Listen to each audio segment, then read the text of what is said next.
How to redeem Steam gift card online. Hi guys, welcome to our channel. Let's begin. In this video, I will guide you on how you can redeem Steam gift card online. For this, you want to open the Steam app on your device, or you can also open up any web browser and head over to store.steampowered.com. Now, make sure to sign into your account. Go ahead and click on this drop down next to your username. From here, click on the account details option. Now, here you want to click on the Add Funds to your Steam Wallet option. On the right hand side, you have the Redeem a Steam gift card or wallet code option. Go ahead and click on that. Now, on this box, you want to enter your Steam wallet code.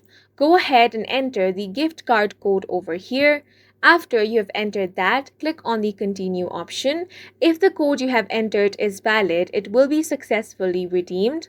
You have to remember that if the gift card you attempt to redeem is not in your currency, it will be automatically converted if it is redeemable in your region. Remember that not all gift card currencies can be redeemed in all regions.